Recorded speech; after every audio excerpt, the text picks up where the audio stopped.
नमस्कार. देशोन्नती न्यूजच्या या विशेष मुलाखत कार्यक्रमात मी आनंद आंबेकर आपलं स्वागत करतो. आजच्या या भागात आम्ही इथे एका महिला नेतृत्वाला बोलवलं.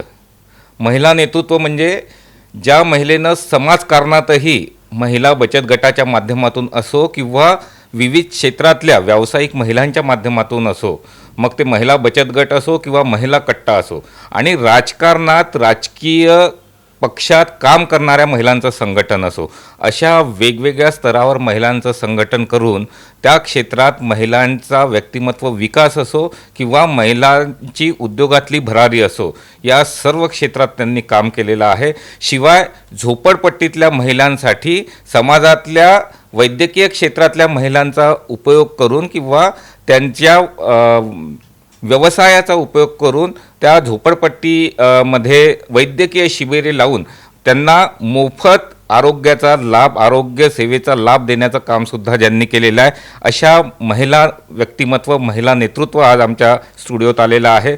मी त्यांचं मनपूर्वक स्वागत करतो. आजच्या या पाहुण्या आहेत आमच्या प्रगतीताई पाटील. नमस्कार. नमस्कार. प्रगतीताई पाटील गेल्या 15 वर्षापासून नगरसेविका म्हणून कार्यरत होत्या. सोबतच शेवटच्या टर्ममध्ये म्हणजे आत्ता 2.5 वर्षापूर्वी जो काही टर्म संपला त्या टर्ममध्ये त्या महिला आणि बालविकास सभापती होत्या. यानंतर सध्या त्या भारतीय जनता महिला मोर्चाच्या नागपूर महानगर अध्यक्ष आहेत.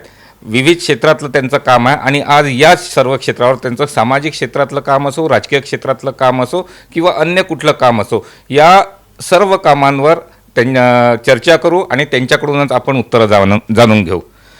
ताई, माझा पहिला प्रश्न असा आहे की राजकारण महिलांसाठी फार मोठा जिकरीचा विषय असतो. म्हणजे महिलांनी राजकारणात यावं, परंतु आजही काही चांगल्या घरातल्या महिला राजकारणात येण्यास धजावतात. आपली ही राजकीय पार्श्वभूमी म्हणजे आपल्याला माहेरूनच राजकारणाचे बाळकडू मिळाले की सासरी आल्यावर आपण राजकारणात आलात? नाही, मला माहेरूनच राजकारणाचं बाळकडू मिळालेलं आहे. कारण माझे बाबा हे जिल्हा परिषदचे अध्यक्ष, सभापती, शुगर फॅक्टरीचे डायरेक्टर आणि आताही एका मोठ्या संस्थेवर ते एक्झिक्युटिव्ह मेंबर आहेत. त्याच्यामुळे मी आणि माझी वहिनी पण सदस्य होत्या जिल्हा परिषदच्या. लहानपणापासून आम्ही प्रचार कसा करायचा किंवा घरोघरी कसं जायचं, घरोघरी संपर्क कसा करायचा, मतदाराला कन्वर्ट कसं करायचं, हे जवळजवळ आम्हाला वाटतं की आम्ही जसं आम्हाला कळायला लागलं तेव्हापासून आम्ही हे पाहत आलेलो आहोत. समाजकारण हा राजकारणाचा बेस असतो आणि तुमचं काम समाजकारणात म्हणजे सामाजिक क्षेत्रातलं आपलं काम फार मोठं आहे. तर या सामाजिक क्षेत्रातूनच आपण राजकारणाकडे वळला की राजकारण करता करता सामाजिक क्षेत्रातलं आपण काम सुरू केलं? नाही, मी सामाजिक क्षेत्र म्हणजे राजकारणाला सामाजिक क्षेत्राची झालर असल्याशिवाय तुम्ही चांगलं उत्तम राजकारण करू शकता. जसं आपल्या पक्षाचं एक हे आहे की 80% समाजकारण आणि 20% राजकारण. अगदी बरोबर. 80% समाजकारण, 20% राजकारण.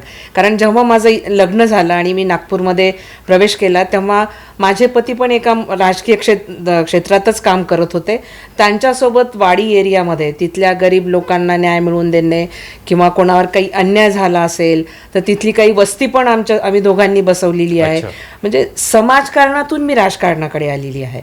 या मग राजकारणातले आपले गुरु कोण?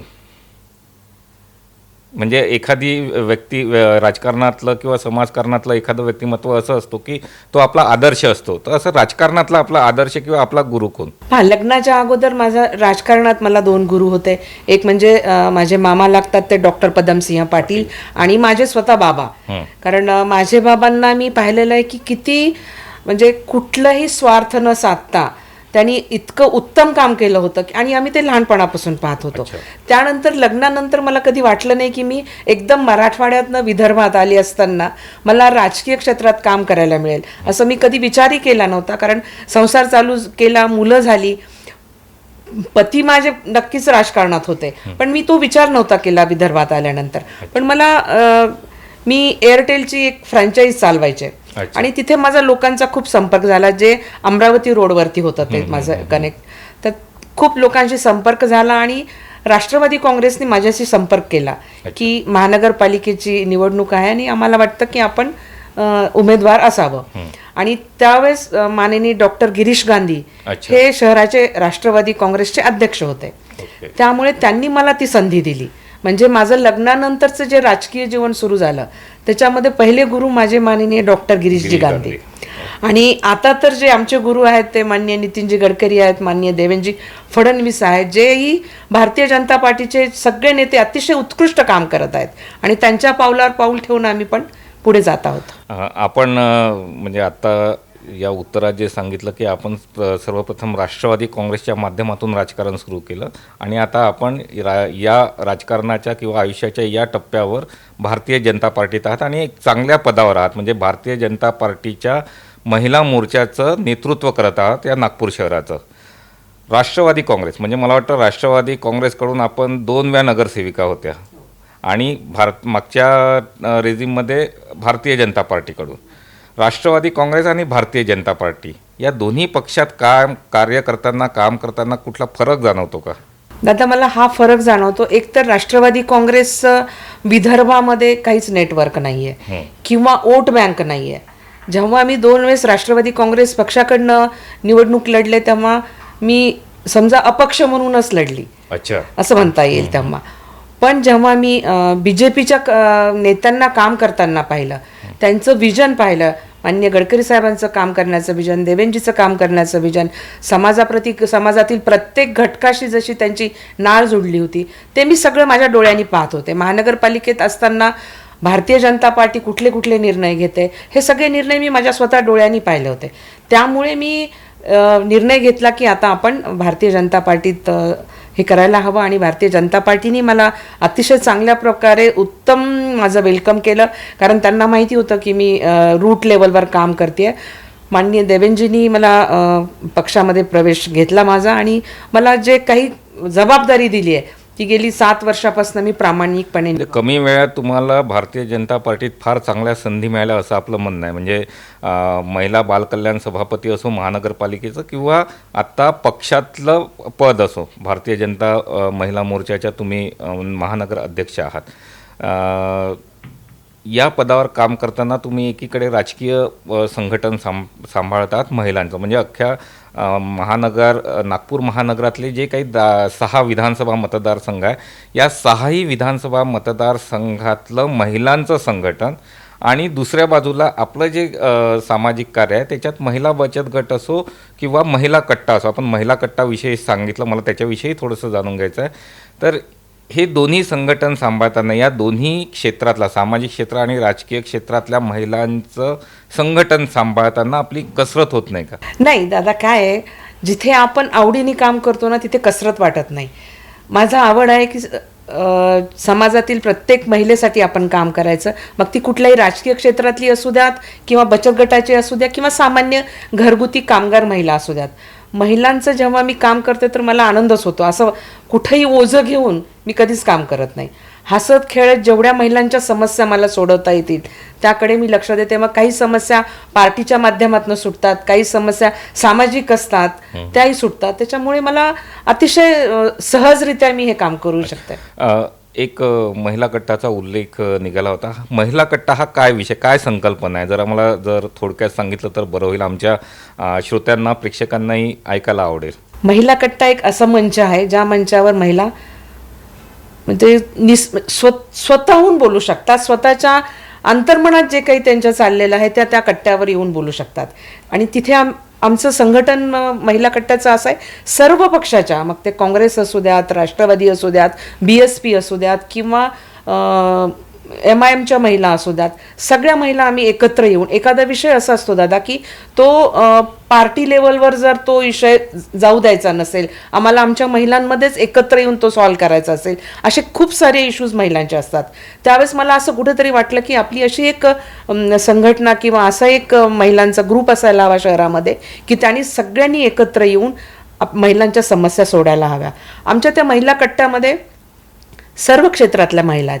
डॉक्टर्सची एक मोठी टीम आहे, वकिलांची टीम आहे, सीएची टीम आहे, अच्छा. राजकीय टीम आहे, समुपदेशन केंद्राची टीम आहे, शेतकऱ्यांच्या आत्महत्या होत्यात त्यांच्यासाठी ग्रामीणमध्ये काम करणारी क्या एक बात. टीम आहे, हेल्थ कॅम्प घेणारी एक टीम आहे आणि ती सगळ्या टीम आपल्या आपल्या परीने आपल्या क्षेत्रामध्ये काम करतात.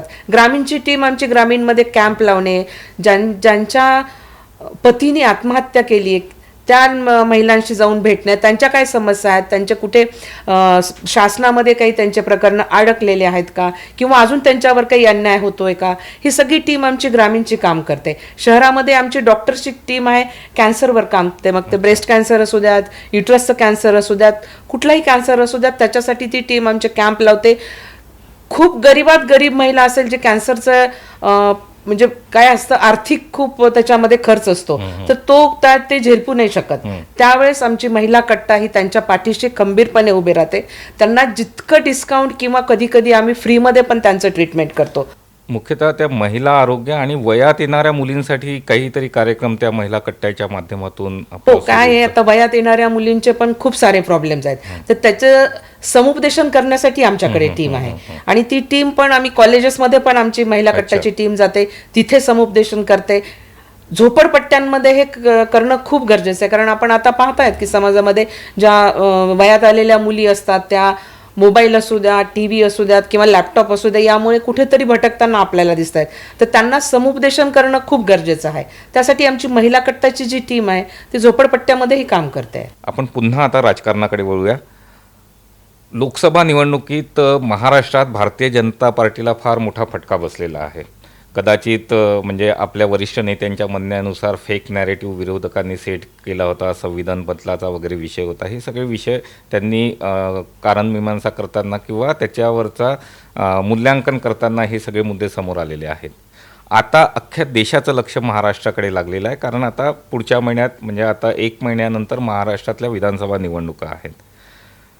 महाराष्ट्राच्या विधानसभा निवडणुकीत भारतीय जनता पार्टी किंवा महायुती सत्तेवर यावी यासाठी भारतीय जनता पार्टीकडे काय सकारात्मक मुद्दे आहेत? आपण बोललात की लोकसभेमध्ये खूप मोठा फटका बसला. असं नाही वाटत आहे आम्हाला खूप मोठा फटका बसला, कारण आमचे जे उमेदवार होते ते खूप कमी मतांनी, अल्पशा मतांनी ते निवडणूक हरलेले आहेत. जे विरोधी पक्षाने जो नेरेटिव्ह केला त्याच्यामुळेच हा, कारण संविधान बदलणार आहे आणि आपल्या महाराष्ट्रामध्ये ज्या संविधानाबद्दल सगळ्यांनाच खूप म्हणजे आपल्याला माहिती तो खूप संवेदनशील विषय आहे आणि त्याच्यावरतीच विरोधकांनी घाला घातला आणि असं सांगितलं की भारतीय जनता पार्टी सत्तेत आल्यानंतर संविधान बदलणार आहे. हा नेरेटिव्ह खूप चालला आणि आमचा पक्ष हा, आम्ही जे डेव्हलपमेंट केले, आम्ही ज्या योजना आणल्या, आमचं जे विजन आहे हे सांगण्यातच आम्ही राहिलो. आम्हाला वाटलं नाही की हा नेरेटिव्ह इतका मोठ्या प्रमाणात इफेक्ट करेल, पण हा खोटा नेरेटिव्ह आणि हे खोटं जे मतदाराला जे भूल देण्याचं जे काम केलं काँग्रेसने, ते आता मला वाटत नाही की विधानसभेमध्ये चालेल. कारण जनतेला कळून चुकलंय की ज्या आमच्या पंतप्रधानांनी संसदेत प्रवेश करताना ज्या संविधानाला नमस्कार केला आणि संसदेत प्रवेश केला, तर ते पाहून असं आता जनता हुशार झाली आहे. आता जनता कुठल्याही नेरेटिव्हला बळी पडणार नाही. जे भारतीय जनता पार्टीने ज्या काही महिलांसाठी असू द्यात, युवकांसाठी असू द्यात, ज्येष्ठ नागरिकांसाठी असू द्यात, ज्या योजना, मी तर म्हणते की योजनांचा पाऊसच आहे. माननीय नरेंद्र मोदीजी जेव्हापासून पंतप्रधान झाले, तर आपल्याला आठवत असेल 2014 पहिली योजना जी त्यांनी आणली, बेटी बचाओ बेटी पढाओ. त्याच्यानंतर त्यांनी महिलांसाठी उज्ज्वला गॅस योजना असू द्यात, मुद्रा लोन असू द्यात किंवा तुमचे शौचालय महिलांसाठी असू द्यात, म्हणजे महिलांचं जे त्यांनी जे योजना आणल्या त्या अतिशय उत्कृष्ट, आणि त्याच धर्तीवरती महाराष्ट्रामध्ये माननीय देवेंद्र फडणवीस महायुतीने जे काही योजना आणल्या त्या योजनांमध्ये आता जे जनता आहे ती खुश आहे.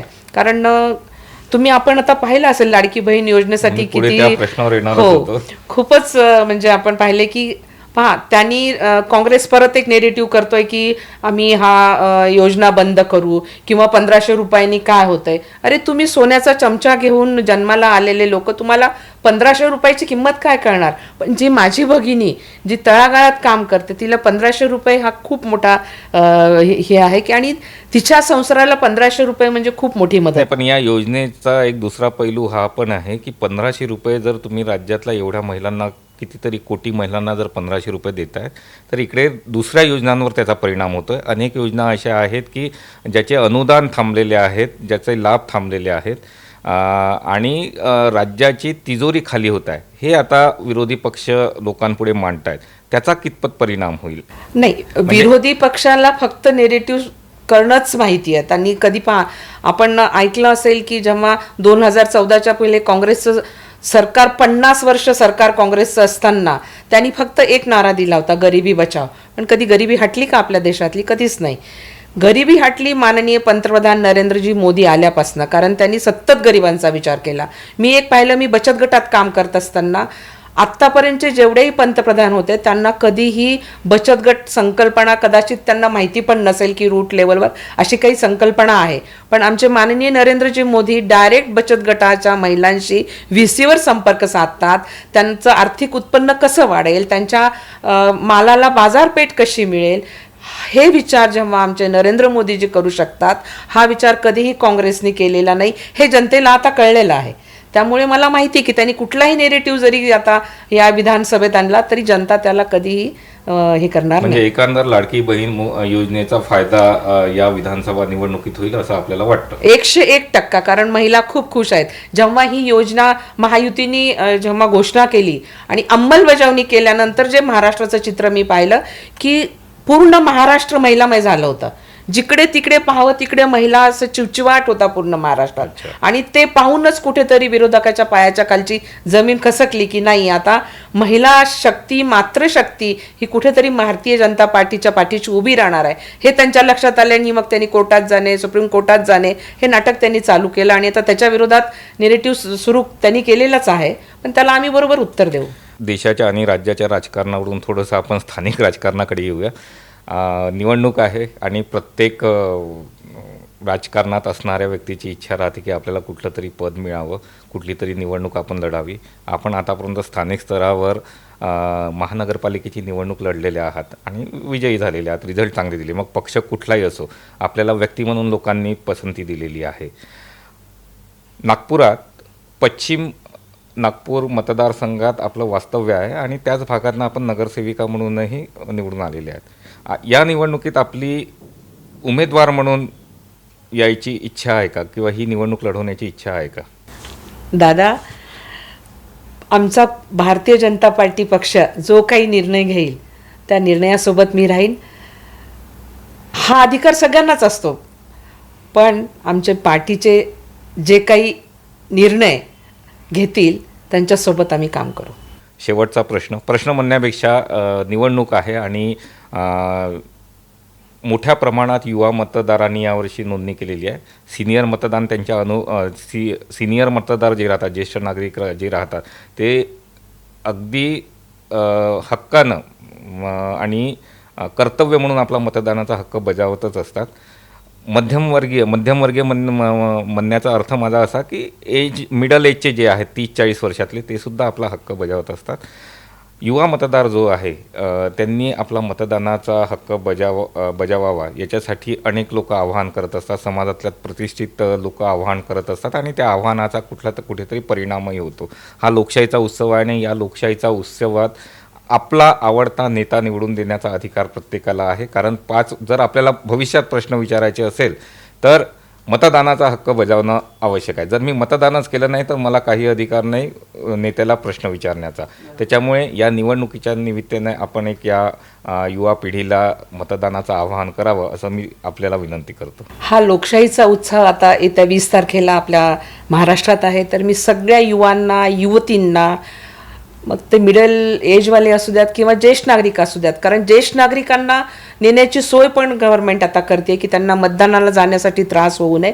तर मी सगळ्यांना आवाहन करते, विनंती करते की आपला हा डॉक्टर बाबासाहेब आंबेडकरांनी दिलेला हा अधिकार आपण पूर्णपणे मतदान करून त्याचा लाभ येणाऱ्या नवीन पिढीलाच होणार आहे. कारण नवीन पिढीचे जे काही प्रश्न आहेत, जे काही त्यांच्या समस्या आहेत, ह्या त्यांना निवारण करायच्या असतील तर त्यांना त्यांचा अधिकार दाखवावा लागेल, तरच तुम्ही तुमच्या समस्या मांडू शकता.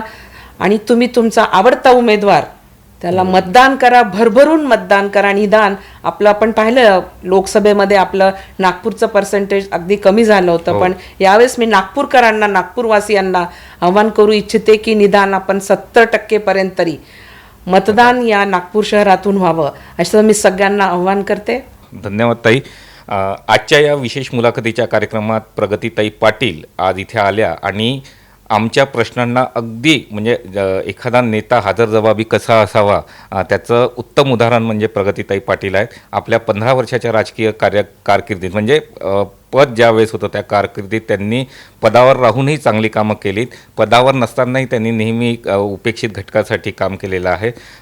त्यांना पुढच्या राजकीय भविष्यासाठी मी देशोन्नती परिवाराच्या वतीनं शुभेच्छा देतो. आणि आज त्या इथे आल्यात, आमच्या विनंतीला मान दिला आणि त्यांनी आमच्या या कार्यक्रमात सहभाग घेतला, त्याबद्दल सुद्धा मी त्यांचा आभार मानतो. धन्यवाद. धन्यवाद.